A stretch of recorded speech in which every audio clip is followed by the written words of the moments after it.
Respect failure as much as you respect success. In fact, fear people who have not failed. They are too innocent to counsel you. There is a requisite level of failure you must carry as a badge to balance your understanding in counseling people.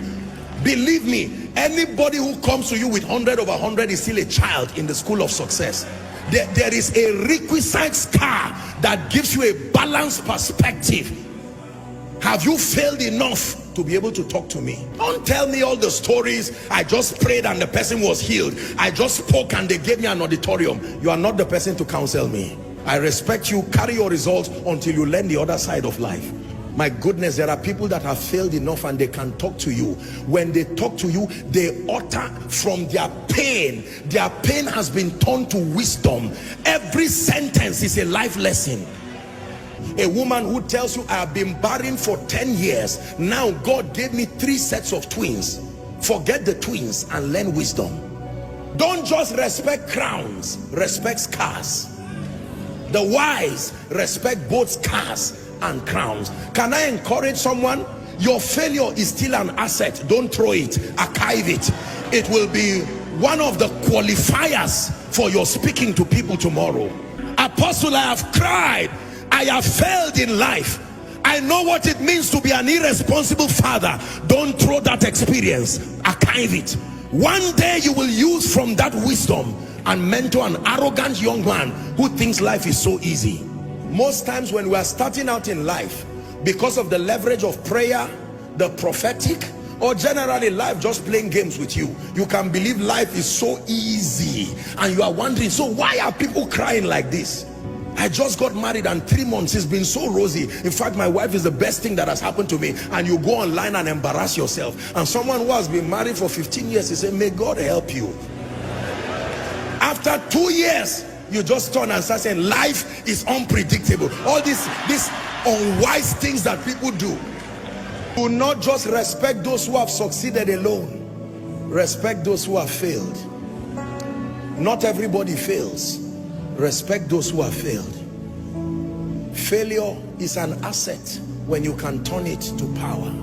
Paul said, let no man trouble me. It is not only anointing that I have, there are scars. Gentlemen, don't just look for those who live in mansions. Go and look for mama and let her teach you the secret of happiness in a hut. There is something you need to learn, because the money you think will come from the mansion, you will be surprised. You don't know the depression and the drugs that surround those mansions. Sometimes you need to learn from both a king, but you need to learn from the slave that is in his palace. There is something the slave can tell you that even the king does not know. The slave is the one who cleans the palace. He knows what he has seen there.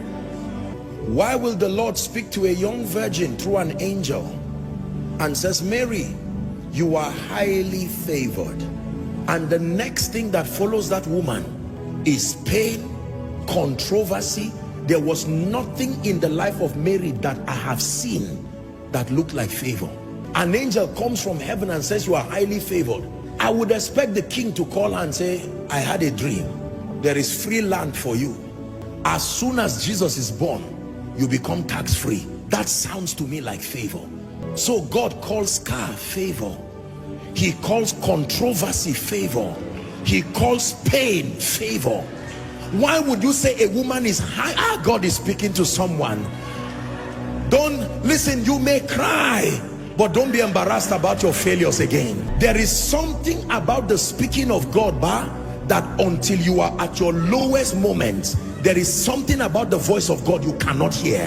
There is a pain requirement to hear certain things about God. Tonight's message is very deep. For some of you, you really will not understand it this night. You are too innocent. You have been shielded by the sacrifices of others. You may not really understand this.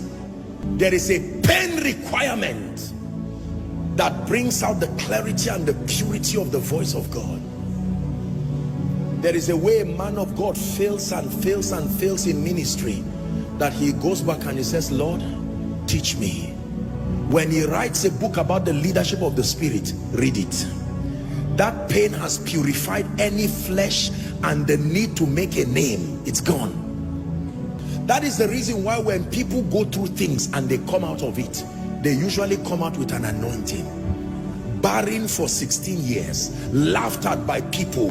As she gets triplets, it's not only children she got. The day she speaks over you, she will terminate barrenness in a moment, because every time she sees you, like the high priest, she's touched with the feelings of your infirmity. Let me tell you the truth. You see, many of you see today that I pray for people and I'm just speaking and you see the power of God. It's not only prayer and anointing, no.